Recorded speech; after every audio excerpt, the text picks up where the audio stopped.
নমস্কার বন্ধুরা, আমার বৃষ্টিপর্ণা চ্যানেলে আপনাদের স্বাগত। আজ আমি চলে এসেছি খুবই সহজ একটা রেসিপি, সজনে ফুল। এই শীতকাল ঋতু বদলের সময় এই নানা রকম জীবাণু শরীরে বাসা বাঁধে। তো সেই জন্যই এই রোগ জীবাণুর, বিশেষত করে বসন্ত রোগ, এই বসন্ত রোগের ফাইটার হিসাবে এই সজনে ফুল খুব উপকারী। তো এই সজনে ফুলকেই আমি আজকে রান্না করব চচ্চড়ি, আলু বেগুন দিয়ে চচ্চড়ি। সজনে ফুলকে আমি ভালো করে পরিষ্কার করে ধুয়ে একে জলেতে ভিজিয়ে রেখেছিলাম প্রায় আধ ঘন্টার মতো। এবার একে জল থেকে ভালো করে তুলে ছেঁকে ততক্ষণে আমি এখানে সবজি কেটে নিয়েছি, আলু বেগুন আর পেঁয়াজ কেটে নিয়েছি। দেখুন, আলু বেগুন আর একটু পেঁয়াজ কেটে নিয়েছি। এতটা বেগুন আমার লাগবে না, আমার বেগুনটা কাটা হয়ে গেছে। এবার সজনে ফুলকে আমি জল থেকে তুলে জল ঝরিয়ে নেব, নিয়ে তারপরে আমি রেসিপিটা শুরু করব। দেখুন, সজনে ফুলকে আমি জল ঝরিয়ে নিয়েছি। এবার একটা ফ্রাইং প্যানেতে কড়াইতে তেল দিলাম বেশ কিছুটা, দিয়ে তারপর এতে একটু ফোড়ন দেব।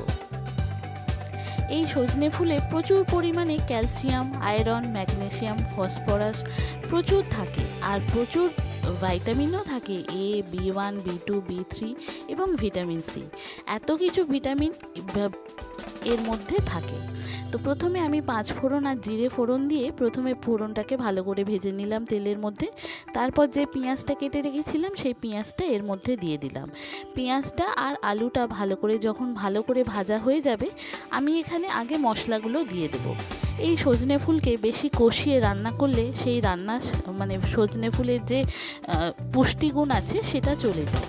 সেই জন্য আগে যা মশলা দেওয়ার, যা কষানো, সেগুলো দিয়ে দেব। বেশি মশলা দিলাম সামান্য করে, এতে বেশি মশলার দরকার হয় না। একটু নুন, একটু হলুদ, একটু লঙ্কার গুঁড়ো, সামান্য জিরে গুঁড়ো, সামান্য ধনে গুঁড়ো, অল্প একটু মিষ্টি, যদি কষার ব্যাপার থেকে সামান্য একটু মিষ্টি দিতে পারেন।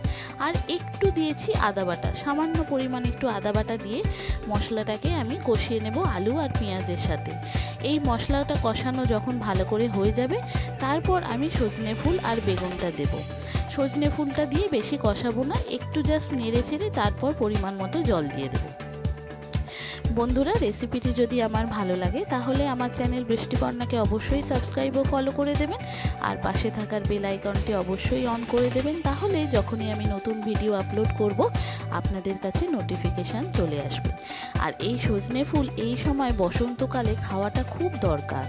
বিশেষ করে বসন্ত রোগের ভয় যাদের আছে তাদের তো বিশেষ করে খাওয়া দরকার।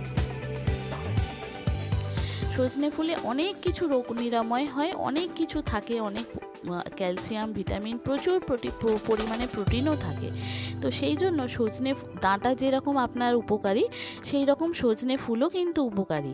আর এই সজনে ফুল যদি বাজারে দেখতে পান, চট করে কিনে নিয়ে এসে সজনে ফুলের এই রকম নানা রকম রেসিপি করে আপনারা খেতে পারেন।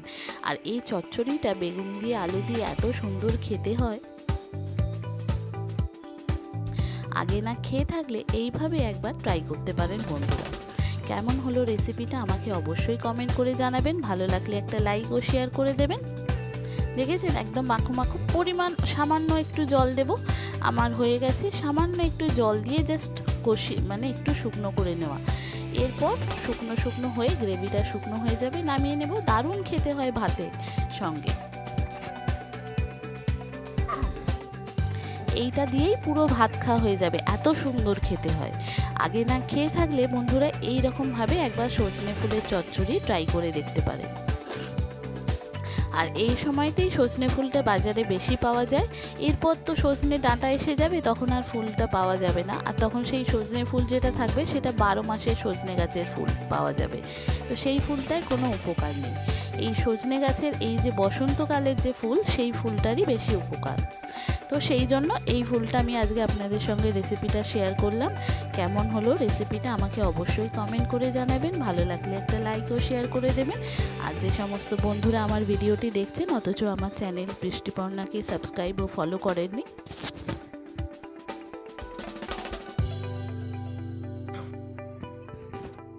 তাদেরকে অনুরোধ করব আমার চ্যানেলটি সাবস্ক্রাইব ও ফলো করে দেওয়ার জন্য।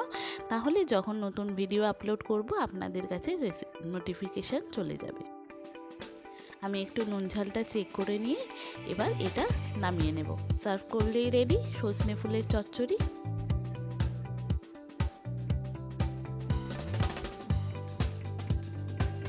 দেখেছেন কত সুন্দর দেখতে হয়েছে, খেতেও অসম্ভব সুন্দর হয়। এইভাবে একবার ট্রাই করতে পারেন বন্ধুরা।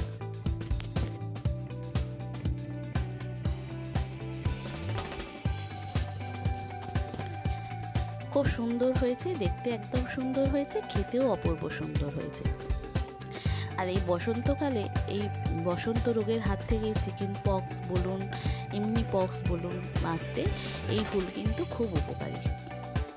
আর এই সময় দেখবেন ওয়েদার চেঞ্জ হচ্ছে তো নানা রকম জ্বর সর্দি কাশি খুব শরীরে, মানে প্রত্যেকটা ঘরে ঘরে ছোট থেকে বড় সবর। তো এই ফুলটা খেতে থাকুন,